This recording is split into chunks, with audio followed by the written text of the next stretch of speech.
165페이지로 가보세요. 165로 가시면은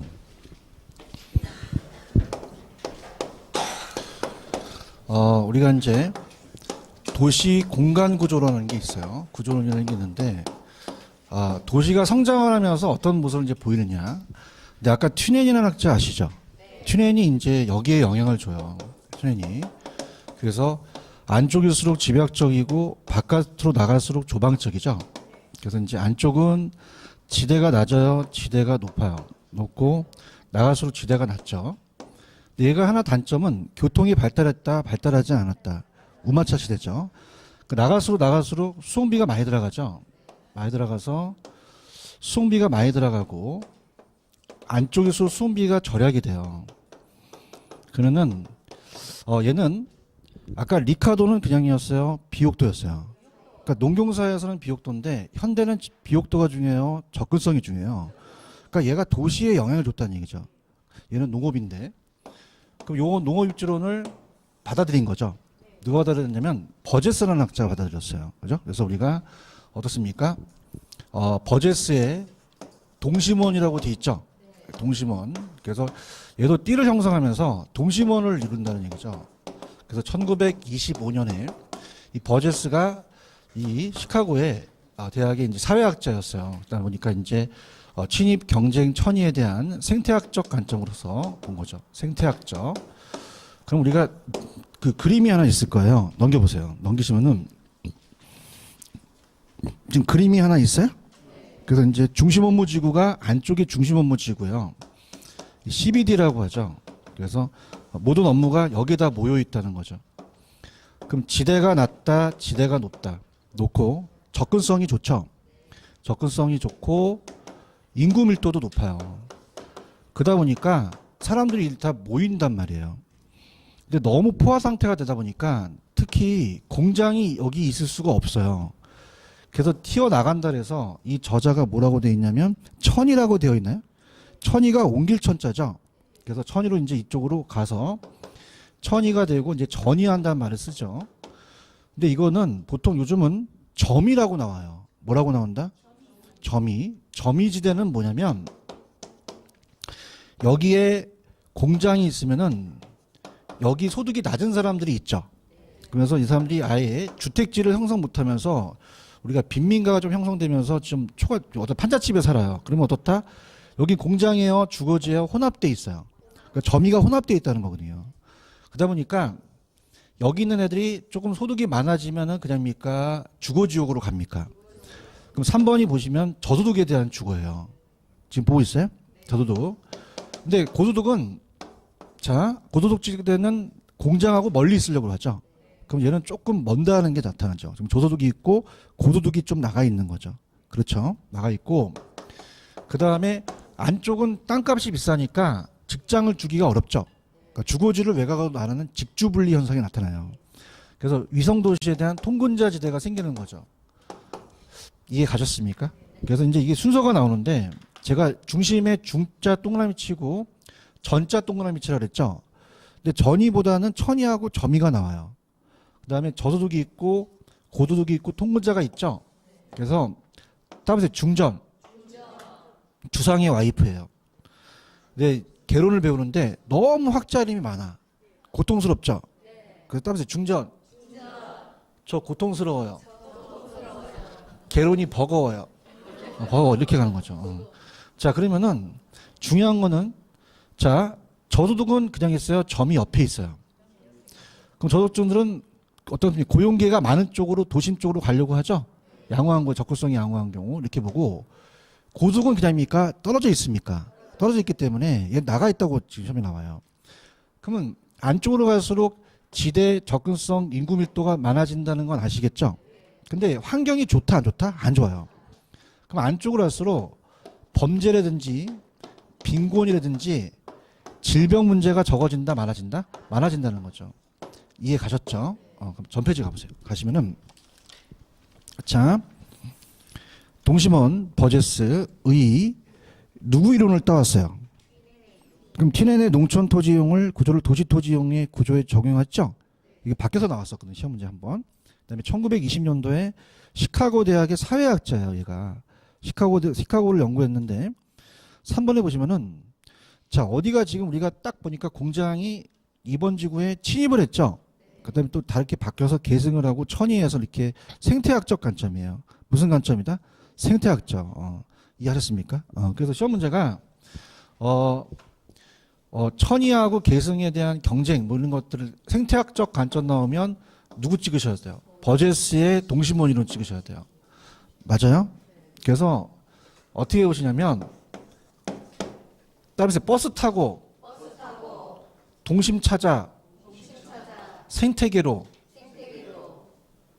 없던 걸 하자. 자, 그럼 어떻습니까? 생태계 나오면은 뭐 찍으셔야 돼요?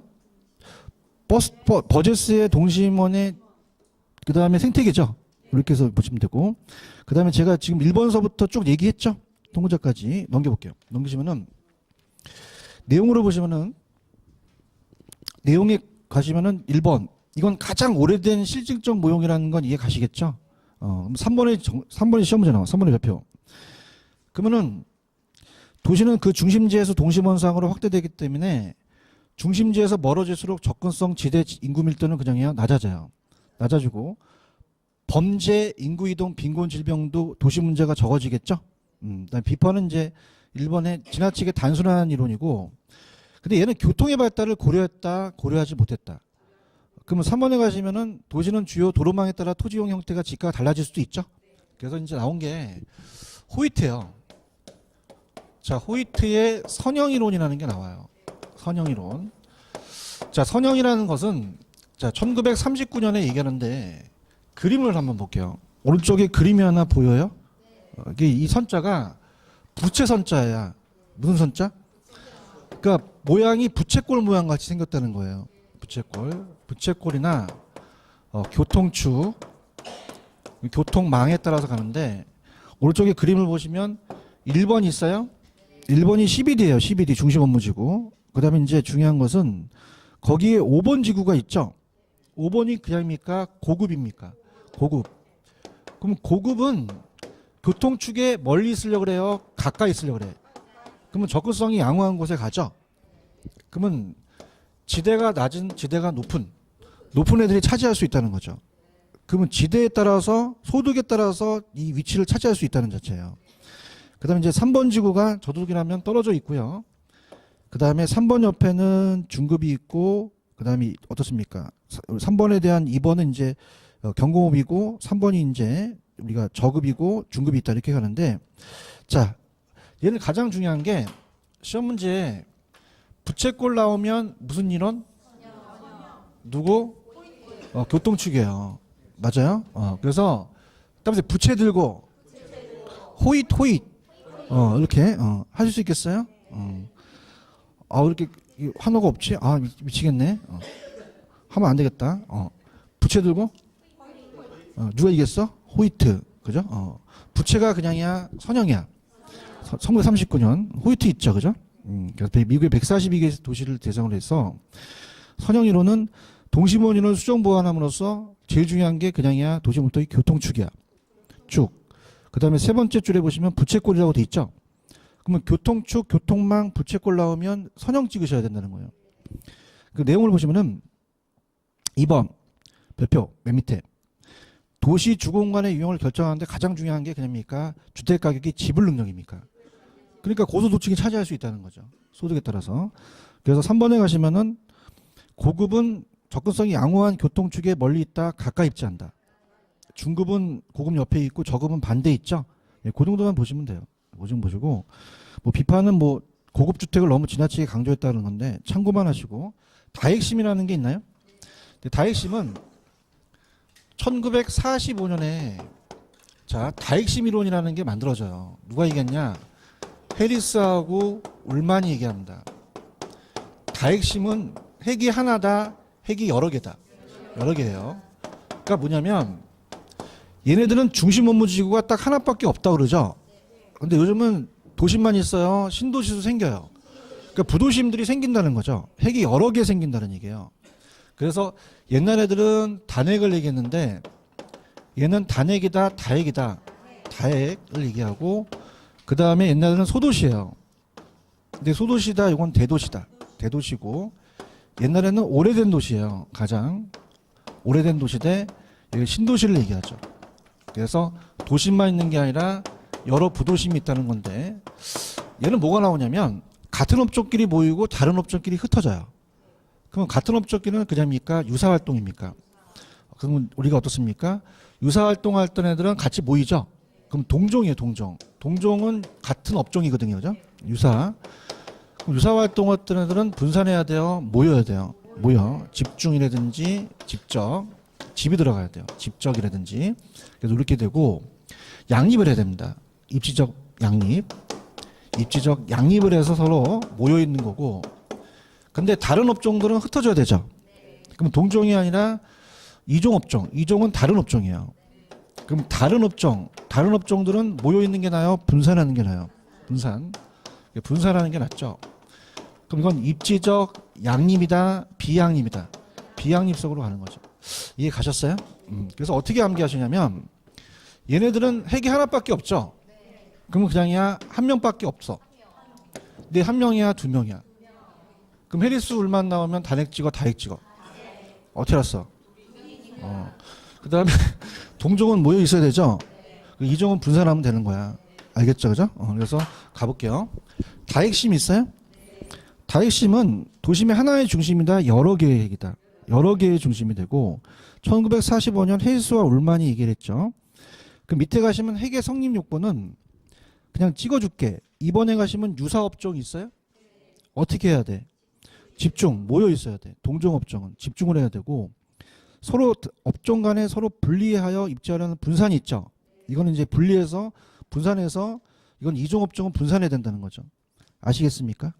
그다음에 넘기시면은 뭐 특정 장소에 따라서 업종별 지대의 지분에 따라서 지대의 높낮이에 따라 달라지는데 그 박스는 그냥 뭐 참고하시고 핵이 하나다 여러 개다.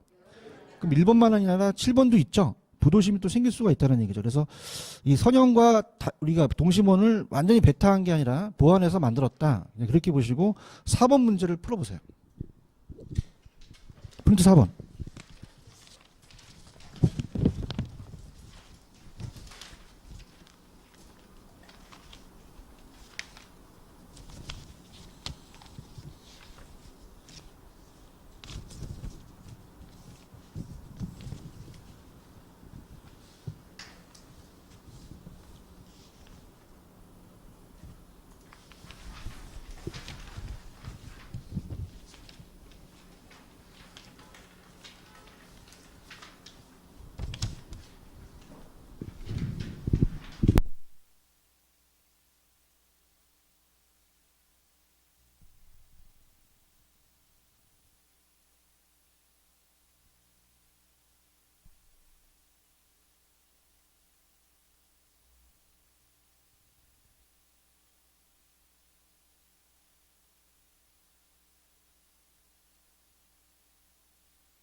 사 번 도시공간 구조에 가장 옳은 것은 자 하나의 중심이 아니라 여러 개가 동심원 선형이에요. 다핵심이에요.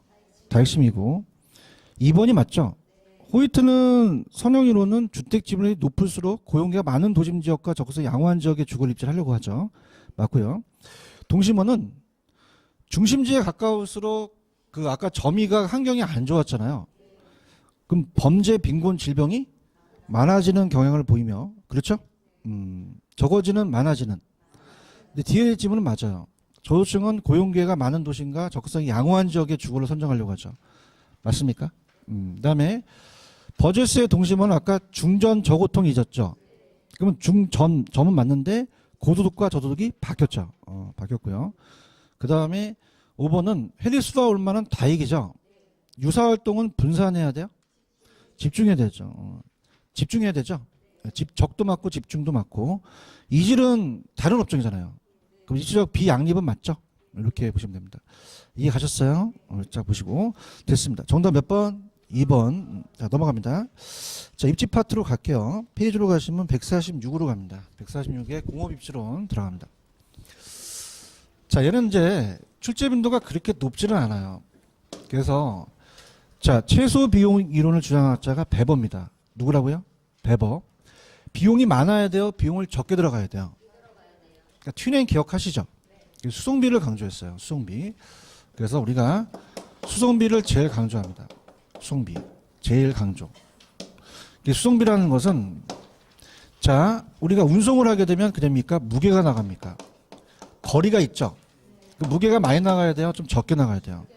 거리가 가까워야 되죠. 그죠? 이걸 가서 최소화해야 되고. 근데 수송비만 중요해? 인건비도 중요해? 노동비도 중요하죠. 그죠? 그래서 예전에는 이제 인건비라고 나온 적도 있고 노동비라고 나온 적도 있었어요. 그럼 이건 비용이니까 최대가 돼야 돼요? 최소가 돼야 돼요? 최소가 돼야 되고. 공장끼리 모여 있는 게 집적이죠. 그래서 집적 이익은 최대가 돼야 된다. 이 순서가 한번 나왔었기 때문에 그렇게 된다. 그렇게 가져가시면 되고. 자, 그다음에 이제 어디를 이제 보냐면 다른 데 다 체크해 드렸고 오른쪽에 보시면은 최소 수송비가 보시면 보편과 편제 원료라는 단어가 있죠. 여기 있고요. 그다음에 넘겨보세요. 넘기시면은 공업입지의 형태에 대한 예가 무슨 지향과 무슨 지향형. 자, 거기 보시면 양가로 5번에 가시면 공업입지가 원료 지향과 시장 지향이라는 게 있나요? 이건 따보세요. 수송비 지향. 수송비를 아끼는 쪽으로 가자는 거죠. 그래서 원료 지향은 원료지가 생산되는 곳으로 가고 시장은 소비자가 있는 곳에 가자는 얘기예요. 지금 보고 계셔요? 근데 이제 굉장히 이게 은근히 난이도가 있는데 잘 보세요. 자, 원료가 나는 산지가 있어요. 그 원료 산지라고 하고 그걸 원료지라 그래요. 원료지가 있는 곳. 근데 소비자가 있는 곳은 시장이죠. 그래서 소비자가 있는 곳이 시장 지향이 소비자 지향으로 가라는 거예요. 소비자가 모인 곳으로. 그러니까 소비지로 가서 시장은 소비자가 있는 곳으로 가자는 거죠. 자, 그러면은 중간에 공장이 있어요. 공장이 있다면 자, 공장이 제품을 만들려면 그냥입니까? 원료를 가져와야 됩니까? 그 원료 수송비가 들어가죠. 원료 수송비. 그럼 제품을 만들어서 그냥요 제품에 또 수송비가 들어가요. 원료 수송비와 제품 수송비를 보는 거죠. 그런가요? 그러면요 처음 하신 분들 위해서 전 페이지로 한번 가보세요. 전 페이지 가시면은 그 중간에 147페이지 가시면은 보편 원료와 편제 원료라는 단어가 있어요. 찾았습니까? 자, 편제라는 것은 편제는 그 지역으로 국한된 거예요. 따라서 국지. 그러면 그 지역만 나는 원료죠. 광물 자원 같은 거. 뭐 이런 것들이 이제 편제라고 하고 보편이라는 게 있나요? 보편은 어디서나 구할 수 있어요. 물과 공기는 아무데나 구할 수 있죠. 그죠? 이건 이제 우리가 보면서 여기 저랑 이제 같이 즐기셔야 되는데 자, 우리가 갈게요. 자, 들어갑니다. 자, 갈게요. 지금 보편과 편제 있어요? 찾았어요? 가시면은 우리가 장수 돌침대라고 알아요? 별이 몇 개? 그건 달하네. 그러면은 돌침대는 그냥입니까? 이 돌이 들어갑니까? 돌이 원석에 들어가요. 그럼 원석이 가벼워요? 무거워요? 무거우니까 원료 수송비가 많이 들어간다는 거죠. 그럼 어디 산지에다 입지하다는 거죠? 원료 산지에 입지하는 게 좋아요. 맞습니까? 근데 이제 맥주 있죠? 맥주 땡기세요? 지금 땡기면 어떡하나? 그 맥주에는 물과 공기가 많이 들어가죠. 근데 편제라는 그게 보리라는 게 들어가요. 그죠? 그럼 보리도 편제거든요. 근데 보리하고 돌 중에서는 보리가 무거워요? 가벼워요? 그럼 여기까지 끌어오라는 얘기예요. 아시겠습니까? 그러니까 여기까지 끌어와서 보리는 가벼우니까 니들 여기까지 온 다음에 근데 어떻게 돼요? 이건 병가 이런 것들이 무겁죠? 그럼 여기다가 입지시키라는 거죠. 아시겠습니까? 그래서 우리가 두 가지요. 원료지가 있고 시장지가 있죠. 그러면 이제 두 가지를 본다면 들어갑니다. 자, 원료지가 이제 뭐냐면 편제나 그 지역에 국지됐다는 건 그냥요 그 지역으로 국한돼 있어요. 그럼 원료지가 낫죠. 원료지향이 낫고요. 원료지로 가자는 거고 그 다음에 지금 보편이라는 것은 어디나 구할 수 있죠. 그러면은 여기 소비자가 있는 곳도 그냥입니까? 물과 공기가 있습니까? 그럼 시장으로 입지하자는 거예요. 아시겠어요? 시장 지위로 가고. 그럼 아까 편제라는 자체는 아까 돌침대는 그냥입니까? 원료가 무겁습니까? 제품이 가벼울 수도 있죠. 그래서 우리가 원료가 무겁고 이따만하고 제품이 가벼워요. 그러면 그냥요 원료 수송비가 많이 들어가요. 그러면서 무게가 점점 줄어들죠. 그래서 이걸 중량 감소 산업이라 그래요. 중량 증가다 감소다. 감소. 이해 가셨어? 근데 보편이라는 자체는 자 원료보다는 제품이 병이 더 무겁잖아요. 그럼 제품 수송비가 많이 들어가죠. 그러면 어떻게 돼요? 원료가 무거워요? 제품이 무거워요? 그럼 중량이 점점 증가하죠. 그럼 중량 감소다, 중량 증가 산업이다. 증가 산업이에요. 이해 가셨습니까? 그 다음에 봐봐요. 부패하기 쉬운 걸로 보는데, 자, 우리가 부패하기 쉬운 원료. 자, 꽁치 통조림은 상하기 쉽죠? 그럼 바로 만들어야 되니까 그냥요, 원료 지향이에요. 근데 부패하기 쉬운 제품이라는 것은 빵과 두부는 어떻게 돼요? 이거는 도심에 있어야 되죠? 시장에 있어야 된다는 거죠. 아시겠습니까? 이렇게. 그래서 넘겨보시면은, 넘기기 전에 147페이지 아마 보시면은 원료 지수와 입지 중량이라는 게 있나요? 이거는 이제 제가 안 해드렸던 거는 한 번도 안 나왔기 때문에 안 했는데, 자, 볼게요. 원료 지수라는 거 지금 보고 계셔요? 원료 지수는, 자, 할게요. 자, 요거 원료 지향이 올라갑니다. 그래서 국지나 편제, 그 지역에 편제된 원료에 대한 중량이 올라가고, 그 다음 밑에가 제품이 밑에가 내려가요. 그러면은 우리가 항상 분수로 본다면 1로 비교해요. 얼마로 비교한다? 그 원료 지수가 1보다 크다는 것은 그냥입니까? 원료가 무겁습니까? 지금 보고 있어요? 그럼 무슨 지향이죠? 원료 지향이라는 거죠. 지금 몇 페이지 하는지는 아세요? 147페이지 밑에 박스하고 있는데, 그죠? 그럼 우리가 1보다 크면 무슨지? 원료지가 되고, 그 무슨지가 되죠? 시장지가 되고, 그 다음에 같으면 자유입지, 아무데나 입지도 되죠? 그러면 원료지수가 1보다 크면 무슨 지향형? 원료. 1보다 작으면 시장. 같으면 자급자족이고, 거기 보시면 입지 중량이라고 돼 있나? 입지 중량 찾으셨어요? 요거는 2로 비교해요. 얼마를 우리가 지금 거기 보시면 입지 중량이라고 나와 있죠. 그럼 편제를 제품 나누면 1이 되고 제품과 제품이 나누면 1이 되니까 2와 비교해요. 얼마와 비교한다? 2. 그러면 가볼게요. 지금 147페이지 가시면 1번, 2번 밑에 3, 4 있어요? 자, 갈게요. 제조 과정에서 원료의 무게가 감소할 때, 중량 감소할 때 원료 지수가 1보다 크죠? 그럼 어느 산지에 입지한다 그랬어요? 원료 산지. 그런가요? 제조 과정에서 무게가 늘어나는 경우 중량 증가죠? 그 원료 지수가 1보다 작죠? 그러면 제가 무슨 지향형? 시장 지향형. 원료 지수가 1이면 아무데나 입지도 돼요. 그럼 우리가 이제 이걸 자유입지, 입지 자유형이라고 하고. 그런가요? 그 다음에 원료 지수가 1보다 크면 원료지, 작으면 시장, 1이면 입지, 자유입지죠? 근데 입지 중량은 2로 비교하는데 그걸 표시도 안 해놨어. 그래서 그렇게 보시고 넘겨볼게요. 넘기시면 양가로 5번에 가시면은 공업입지 형태의 원료 지향과 시장 지향이라는 게 있나요? 들어볼게요. 자, 원료 지향은 최종 제품은 값이 비싸고 소량이 되는 중량 감소다, 중량 증가다, 중량 감소. 국지 원료를 많이 사용하죠. 원료 수송비가 상대적으로 비싸고요. 원료 생산지 입지에서 생산 활동을 하는 산업이고, 자, 원료가 부패하기 심하죠. 따라서 꽁치 통조림 밑에 통조림 있지. 꽁치는 상하기가 쉬우니까 이게 바로 부패하기 쉬운 원료라는 거죠. 이렇게 보시면 되고, 시멘트 공업 같은 거. 그다음에 시장 지향은 제조 과정에서 무게가 부피가 늘어나니까 중량 감소해요, 중량 증가해요. 보편 원료였고, 제품 수송비가 원료 수송보다 크죠. 중간재나 완제품을 생산하는 곳이고, 원료가 부패하기 쉬워요, 제품이 부패하기 쉬워요. 두부나 빵 같은 경우는 우리가 이 소비지 입지에 있죠.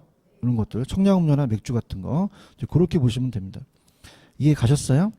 그다음 밑에 가시면 노동지향이라는 게 있나요?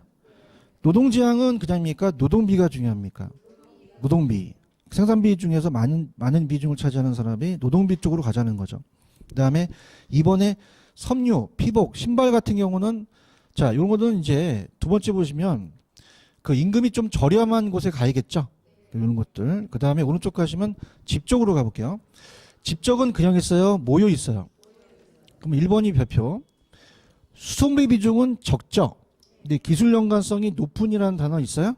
동그라미. 우리가 자동차 만드는 공장이 타이어나 유리 만드는 공장에 멀르면 안 되잖아요. 그죠? 그래서 수송비 비중은 작고 기술 연관성이 높다.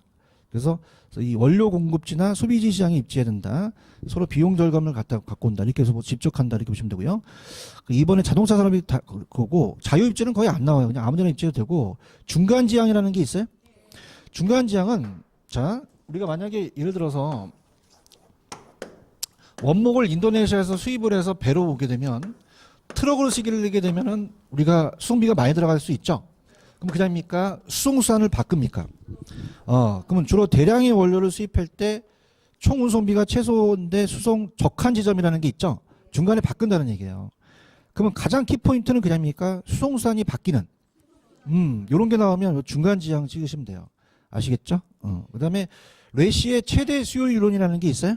그냥 참고만 하세요. 레시는 그냥입니까? 최대 수요입니까? 그럼 아까 봐봐. 이건 안 나와서 그냥 대충 넘기겠는데 배번은 그냥이었어요? 비용이었어요? 배버에 비읍 들어가죠? 그러면 수요예요? 얘는 비용이야? 얘는 레시에 시오 들어가죠? 수요에 시오 들어가죠? 그럼 얘는 비용이야? 수요야? 수요가 많을 쪽으로 가자는 얘기야. 왜 칠판에 안 적어? 이러면 한 번도 안 나왔거든. 그냥 들어. 그냥. 배번은 비용이었죠? 근데 얘는 그냥입니까? 수요입니까? 그러면 최대 수요가 되려면 두 번째 이윤이 그냥이야? 극대화돼야 돼. 많이 벌어야 되지? 그러니까 시장 확대 가능성이 가장 풍부한 곳인데 그냥 참고만 하세요. 희박하고 넘겨보세요. 상업 입지로 갑니다. 상업 입지에 크리스탈러 있어요? 그래서 중심지 이론이 이제 중심지의 형성 과정하고 오른쪽 보시면 그냥이요 인력 법칙이에요. 그럼 중심지에 대한 거와 만류 인력이 틀리죠. 이걸 두 가지 갖고 이제 보는데 첫 번째 이제 크리스탈러의 증수심지 이론이야. 갈게요.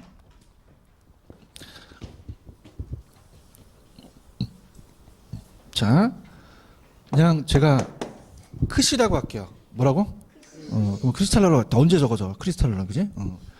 이름도 길고 난리야. 그냥 크시. 자, 그러면 중심지 이론을 전개해요. 그래서 중심지의 형성 과정을 얘기하는데, 자, 용어 정리로 갑니다. 자, 우리가 중심지와 배후지라는 게 달라요. 중심지는 시장을 얘기합니다. 그러니까 점포가 있고요. 상업지를 얘기하죠. 우리 학원이 지금 중심지예요. 상업지. 상권이라는 얘기 들어보셨나? 상권을 따라봐. 배후지. 배후지가 상권이에요. 그럼 우리가 중심지는 상권 분석을 해야겠죠. 그 배후지에 대한 게 이게 상권이다. 고객이 존재하는 곳이에요.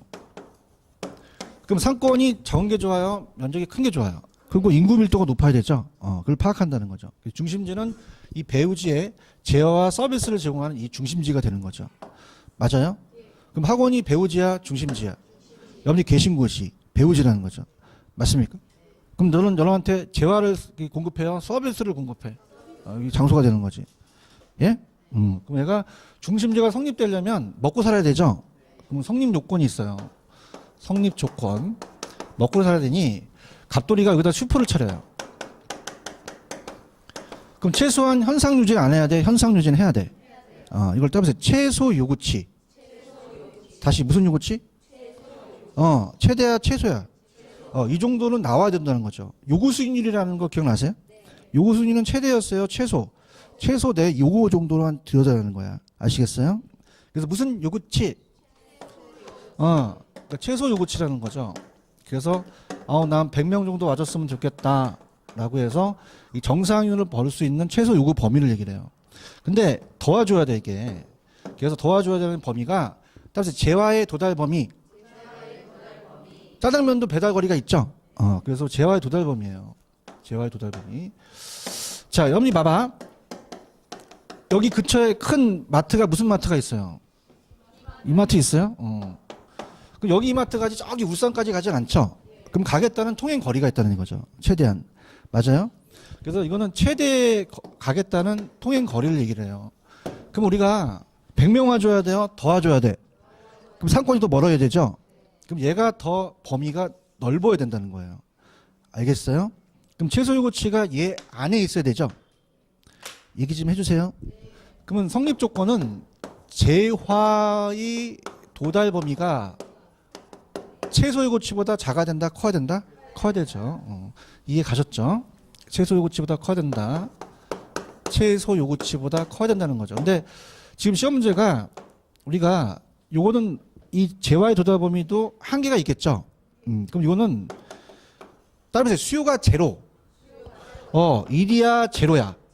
일이 있다는 건 더 나갈 수도 있죠. 그래서 제로가 나왔다는 거. 그래서 가볼게요. 펜 들어보세요. 자, 지금 크리스탈러의 중심지 이론이 있어요. 의의는 읽어보시고 중심지는 밑에 주변 배우지의 재화 서비스를 제공하는 장소고 최소 요구치는 중심지 기능이 유지되기 위해서 필요한 최소한의 고객수라고 돼 있죠. 그 범위를 이제 우리가 최소 요구 범위라고 하고 재화의 도달 범위에다 별표. 자, 중심지 기능이 주변 지역에 미치는 최대한의 공간 범위라고 되어 있나? 그럼 나중에 밑에 기출문제를 나중에 풀어보시면 수요가 1이어야 돼요? 수요가 제로여야 돼? 제로라고 그랬죠? 이게 좀 해봐. 1이야 제로야? 1이 되면 안 돼요. 그래서 제로가 돼야 더 이상 수요를 발생하지 않는 범위까지 간다는 얘기죠. 그렇죠? 그다음에 중심지가 성립되려면 어떻게 그랬죠? 최소 요구치가 재화의 범위 내에 있어야 되죠? 그건 재화의 범위가 더 커야 된다는 얘기예요. 이해 갔어? 그 다음에 중심지가 하나인 게 좋아요? 여러인 게 좋아? 그럼 이렇게 원형이 아니라 정육각형이 낫다는 건데 참고하시고 밑에 가시면은 중심지의 상권의 형태라는 게 있어요? 그럼 단일의 원형이 좋아? 다수의 정육각형이 좋아? 정육각형. 그냥 참고해. 얘는 안 나와. 그냥 보시고. 양가로 3번 있어? 내용 1번서부터 5번까지 있죠? 얘 나와. 얘 별표 3개. 자, 그러면 크씨께서는 중심지론을 전개하면서 무슨 말씀을 하셨냐? 고차, 중차, 저차가 있겠죠? 그럼 고차가 중차가 있고 저차가 있으시면 저차는 가깝고 고차는 멀어요. 우리가 아까 이마트는 대형마트죠? 대형마트는 가까워야 우리 집에서 멀어. 근데 크기도 크죠? 규모도 크다는 얘기야. 그래요? 근데 우리 집 앞에 구멍가게 같은 동네 슈퍼 같은 경우는 동네 슈퍼가 있다. 그럼 동네 슈퍼는 멀어 가까워? 크기 작죠? 그다음에 중차는 중형 마트가 있다는 거죠. 그래요? 그러면 대형마트는 가깝다 더 멀다 많은 기능을 하죠. 여러분들 동네 슈퍼는요 아이 쇼핑이 가능합니까? 오늘 가서 한번 해보세요. 시식이 가능해요? 경찰한테 신고해요. 새우깡 까먹다가 그러면 우리가 이마트는 가능하죠. 여러분들 딱 우리 수업 딱 끝나고 저기 시식하러 가시면 딱 시식 코너 어디부터 가세요? 이거 딱 가시면은 하여튼 그 코스가 있죠. 자 그러면은 기능이 다양하죠, 그죠? 맞아요. 자 우리가 교육 서비스를 받으러 가요. 우리 집 앞에 초등학교가 있고 중고등학교가 있고 대학교가 있죠. 그럼 대학교는 가까워요, 더 멀어? 멀죠. 근데 규모는 크죠. 다양하고 이해해야 되는데 행정 서비스를 받으러 가요. 우리 집 앞에는 시청이 가까워요, 동사무소가 가까워요. 그 다음에 구청이 있고 시청이 있죠. 그럼 시청은 가까워요, 더 멀어? 또 그래라. 부산시청 우리 집 옆에 있는데 그러지 말고. 그러면 시청은 더 가깝다, 멀다? 멀죠. 그러면 시청은 여러 개 있어, 딱 하나밖에 없어. 동사무소는 많죠. 그럼 우리가 저차 중심지보다 고차가 수가 하나밖에 없다는 얘기예요. 그럼 저차에서 고차로 가서 수가 늘어난다, 줄어든다? 피라미드 형상이 나타나는 거죠. 줄어드는 거예요. 아시겠어? 그 다음에 중차 옆에는 저차가 있지만 고차로 가면 찌그러지지. 그럼 고차로 가서 저차가 줄어든다는 얘기예요. 그죠? 가볼게. 지금 어디 하는지는 알아요? 3번 하고 있는데. 자, 고차가 그냥이야 더 멀어. 저차가 가깝고 고차가 규모가 크죠? 다양한 기능을 하고 저차에서 고차로 갈수록 그 모양이 무슨 모양? 피라미드. 그러면 중차 포용하는 중심수는 고차로 갈수록 그 부포도가 줄어들죠. 그래서 우리가 어떻습니까? 아까 고차로 갈수록 중심지수가 늘어난다, 줄어든다, 줄어들고 아까 중차 옆에 저차가 포용하는 게 고차로 가서 줄어들죠. 늘어난다는 게 아니라 줄어든다. 그렇게 가시면 되고. 근데 이거와 좀 반대인 게 넘겨보세요.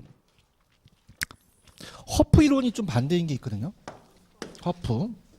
그래서 자 지금 파일 152페이지로 한번 가보세요. 152 가시면 가셨나? 거기 허프가 있으시나? 그럼 이분께서는 1번에 보세요. 크리스탈러께서는 중심지 이론을 많은 이론들이 주요 수요자 분포라고 돼 있죠. 미시적, 거시적. 거시적이죠. 수요자의 분포를 갖고 따졌으니까. 그죠? 그런데 이 허프께서는 수요자의 분포예요. 수요자의 개성이야. 그러면 거시적이다, 미시적이다? 좀 안쪽으로 들어간 거죠. 지금 보고 있어요? 그래서 크리스탈러는 자, 얘가 갈게요. 얘는 크리스탈러는 여기다 적을게. 크리스탈러는 수요자의 개성이에요. 수요자의 분포야. 그럼 고차, 중차, 저차가 있죠. 그러면서 중심지가 형성되면서 그 성립 조건만 얘기해서 전체적인 수요자의 분포를 본 거예요. 맞아요? 그럼 미시적이야, 좀 거시적이야. 근데 허프는 안쪽으로 좀 들어갔죠. 분포를 봤나요? 수요자의 개성을 봤나요? 개성을 봐서 세부적으로 갔다는 거예요. 수요자가 개성이 있다. 그럼 거시적이다, 미시적이다? 미시적이라는 거죠. 맞아요? 그러니까 거시적은 전체 숲을 보는 것이고 미시적은 그 안에 있는 나무를 보는 거예요. 맞아요? 그러니까 우리 학원에 작년보다 어떻습니까? 전체 수강생이 올해 만약 합격생이 높다. 그죠? 그런 거는 전체적이죠. 그 안에 여성의 수강생들이 더 높다라는 건 그냥 거시적이야. 미시적이라는 거죠. 아시겠죠? 그죠? 그러면 갈게. 크리스탈은 미시적, 거시적. 허프는 이따 나가게 되면 바뀌죠. 그죠? 그래서 이거는 제가 만들어낸 게 아니라 옛날에 있었던 얘기인데 그 아이들이 그 어떻습니까? 돌잔치 같은 거 하면 이렇게 왜 빨개벚꽃 있잖아요. 남자애가. 아니, 진짜 만들어낸 게 아니야. 옛날에 있었던 일이야. 그래서 어떤 애가 딱 돌잔치를 하는 남자애거든요. 근데 시골에서 어린 애가 딱 이러더니 어머! 그 자식 거시기가 크네? 그런 거예요. 그죠? 아니 진짜 나 옛날에 있었던 거야. 그러니까 이상하게 생각하지 마세요. 그 상황을 보고 얘기하는 거지. 내가 이상한 얘기하는 거 아니에요. 그러면 크리스탈은 미시적 찍어, 거시적 찍어. 어떻게 하셨어? 아시겠죠, 그죠? 그때 이제 이걸 수강생들이 만들어 온 거야. 따로 미시족. 그냥 히프가 좀 나왔어. 어려웠죠, 이렇게. 근데 이거 내가 한 게 아니야, 그지? 자, 근데 희한하게 이거 모의고사에 안 틀리더라고요. 크리스탈은 미시적이다, 거시적이다? 거시적이죠, 이렇게. 체크하셨어요? 이거 나 뜨겁네, 자, 이렇게. 여러분들이 이 강사가요, 이런 얘기 하고 싶겠어요? 그죠? 안 되니까 하는 거야, 안 되니까. 그죠? 크리스탈을 미시적 찍으니까 내가 하는 거야. 알겠죠? 크리스탈은 미시적이다, 거시적이다? 허프는 미시적이라는 거죠. 체크하셨죠, 그죠?